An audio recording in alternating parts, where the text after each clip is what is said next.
How you doing, everyone? This is Matthias Atva from Direct Dreadnought, your Dreadnought PS4 replay guy. Well, I thought I'd do a quick video. It's Thursday, the 7th of March, and we've officially been down for 1 week. We had a new Twitter post today. I've been maintaining a careful eye on Twitter. However, I didn't want to bug you guys with every single update because there really hasn't been any news. But to start on a positive note, as compared to previous downtime periods for the Dreadnought server, we didn't get any word on anything. There wasn't any notification. It was left up in the air, and some people would panic and think that was the end of the game and whatnot.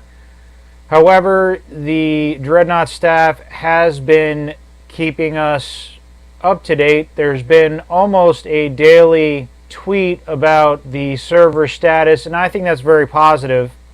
This all started on the 28th here, and it was after a hotfix on the 22nd, which went fairly well. It dropped the cost of battle bonus and did a couple of other balance fixes and other stability fixes. On the 27th, we had a PC down for hardware maintenance session that was supposed to last 24 to 36 hours, and then on the 28th they would start the PS4 server maintenance.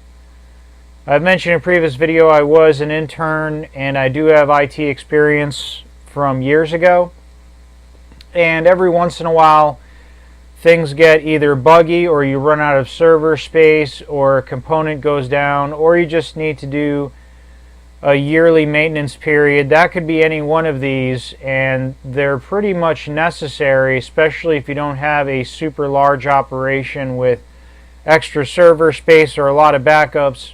However, with the week-long situation, that is a little troubling, but not rare. And this started the 28th and went on through to March 1st. And they were continuing to do it over the weekend. And I thought that about matched up. 3 days, and then you give everyone the weekend off, maybe have some overtime. And then it'll be back Monday. However, 4 days later, we are still down. As expected to come back Tuesday, but there were some delays. But they thought it'd be better to release a finished product without bugs. And I kind of agree with them there. And they have been keeping us in the loop. So the last 3 days have been basically tomorrow unless something goes wrong, and something has gone wrong. But today it looks like PC servers will be back tomorrow, and they're hoping for early next week. For PS4 we can hope Monday, possibly Tuesday or Wednesday, but at least they're telling us don't expect it over the weekend. And that would make sense because they always want to get PC on first and make sure they have all the kinks ironed out, and then transfer the script and make sure Sony approves and test the script on PlayStation Network, because it is different coding than on PC for Steam. And in the past that has taken up to a week later to achieve that. So if everything is, all the ducks are in a row, I could see 4 days being realistic with maybe a day or two delay. The thing is, sometimes it worries me that every time they do this we lose more and more players, even though it seems everyone I talk to is chomping at the bit to play. And I think it was very good for them to keep us informed on the tail end of a lot of rumors and possible layoffs, to let us know that they're still working on it full time. The Steam update I think was the worst. We were down for a month and we didn't receive word for something like 28 days straight. And a lot of people who are playing now, I won't point anyone out because I'm always happy to be on their team or to be fighting against them. They make the game great and I'm glad they're still playing, but many people were saying the game back then was over, I'm not coming back, this is ridiculous, and the game came back and it was bigger, better than before. We had 8v8, lots of fun, and those players are still playing. So far, I only know of one regular player that has quit and not come back, at least periodically, to play once a week. So I think that's good. There are a couple others that this player associates with that have been playing less, but they still show up once a week. And this player, I miss this person a lot. I understand why they left. Can't wait for them to come back if they do. And this person has been in a few of my videos before, and everyone holds them in high esteem. And if they never come back, I understand why. But one out of the 200 players I would say that I play with regularly, sometimes on a nightly basis for a good 30 to 40 of them, is pretty darn good. So just trying to keep everyone's spirits up. I know I don't want to call out any nationalities, but back during the Steam update, the Germans were, it hit them pretty hard, and they were chomping at the bit to play, let's just say. So we made a joke that Dread Chat was the Dreadnought withdrawal counseling program. That we'll be here for you, bro. So it was funny. The Germans were just hi-ya right in the game, and I understand their sentiment. And they're still playing. They're all still there, and they make the game great. So always remember, if you have no one to talk to about Dread and you're fiending for some Dread action, you always have my channel and people to talk to on my channel. And also in my previous videos and in forum posts, I have pointed out that there are also community boards on the PlayStation Network, 3 big ones, one of which is Utopia Pan-Colonial is the one that's growing by leaps and bounds, and the Dreadnought Elite Club, and of course the biggest one, I think they're almost up to 400 members, is the Dread Chat by Nuclear Inferno, not to be confused with the chat that I'm talking about, but that's the community board of the same name by the same person. So you can talk to those folks. Between the 3 sites, there may be a little overlap, but you have about nearing 500 players to talk to about the subject. And there's always my channel. Go ahead and chat on my videos if you missed the game and want to talk to people about it. That's fine. As far as I am going, my first new week at my new position, which was a substantial increase from my last one in many areas, is going well. So I was still able to put out 2 replays this week. I plan on putting out a replay tomorrow, and there are a couple of special videos that I want to put out. Hopefully another tactics video. The lore series is continuing. I'm trying to put out the unidentified freedom object video, which is going to be a special video for celebrating over 100 subscribers to the channel.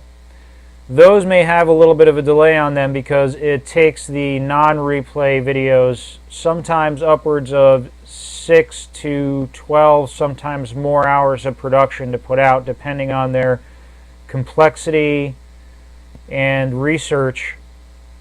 But that's what I have in the works. So far I'm still keeping up with the channel with my new schedule, and when my new schedule dies down and I get settled in, hopefully I'll be able to return to a similar pace as I did previously, and I'm looking forward to that.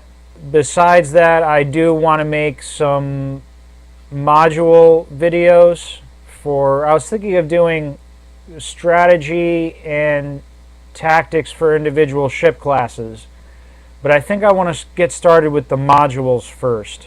A lot of the more experienced players are very familiar with modules and how to use them, but a lot of the experienced players also don't use certain modules that they're starting to pick up, and a lot of mid-tier players aren't sure. They have their favorite combos, but they're not sure where to go from there or to try new things. And certainly beginning players have no idea what's coming for them in Tier 4 and up, because that's when you get a full selection of the modules. And if you are a new player, just to give you an idea, if the game seems kind of basic and maybe a little slow at Tier 1, hang in there, because Tier 1 and Tier 2 fly by, and Tier 3 you have access to maybe half the modules that particular ship class will one day give you to play with.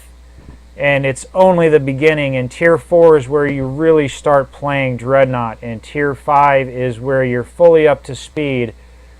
And anyone will tell you Tier 5 is a different animal from Tier 3, and Tier 5 isn't even the same game as Tier 1. I can say that flat out, and I don't think I'll get any argument on that. Tier 1 is definitely below kindergarten. It is daycare for pre-kindergarten Dreadnought captains. And you really graduate Dreadnought High School in Tier 3, and Tier 4 is more like Dreadnought College, and Tier 5 is where it's at. So, just to let you know. So that's what I'm planning on working on when I have the time. Again, it may not be released as aggressively as I have in the past because of my new schedule, but that and my enterprises outside of work are doing fairly well. So I think everything's going pretty good, and I'm getting a decent balance of activities, but I'm very thankful for my subscribers. You guys are all Dreadnought fans. You are way more invested in the topic than someone who casually clicks subscribe on the newest, biggest thing on YouTube. And I'm certainly more invested in you.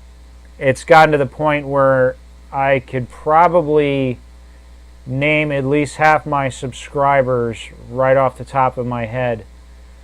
And I have some subscribers that are still with me that were my first dozen subscribers, and Vasilius is still with me, and Sharky is still with me, and I still play with and against them, and they still like the channel, and I'm glad they're still in the game. So I'm still dedicated to doing Dreadnought content as long as the game is around, and it seems like it still is.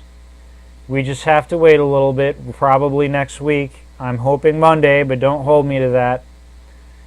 And we'll be playing again, and we'll see how far we can take the hobby and see if we can harness our own play styles for new meta tactics, and maybe we can voice our opinions and see if Greybox and 6foot can listen to their solid core player base and make necessary corrective action to bring the game back on course to be successful.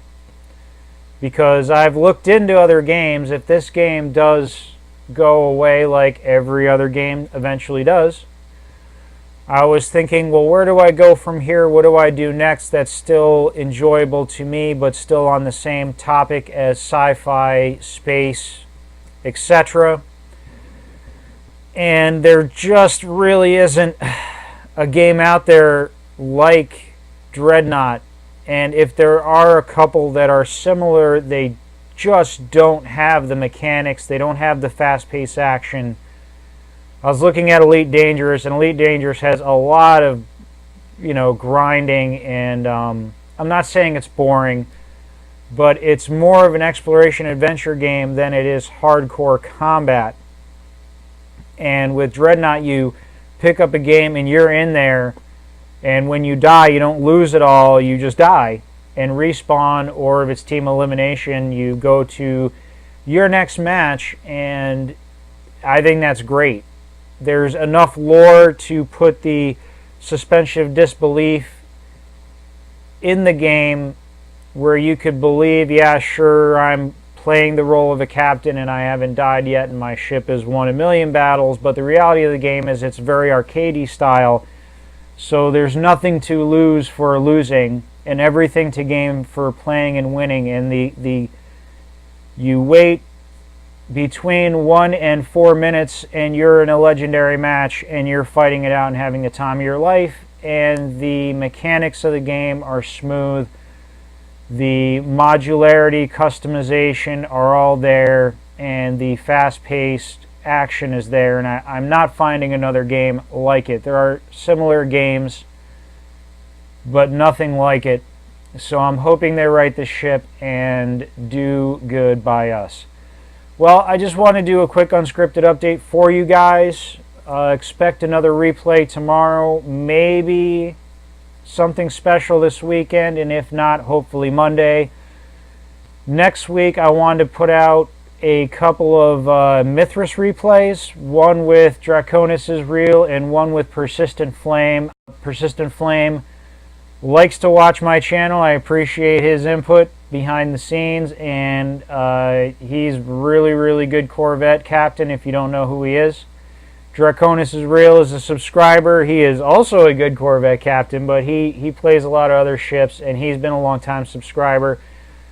And I wanted to put those two replays out there because we haven't had Corvette replays in a while, and I don't know when we start playing next week. It's probably going to take me a couple days to generate more good replay content because I'll be a little rusty for a day or two. And I want to put those out there because I thought they were decent replays, and they also showcase players who I like and I think are good. And a lot of you who are my subscribers are really good players, and I try to showcase you when I can. Alright, enough rambling. So that's it from me for now, and I'll see you soon in Sinley Bay.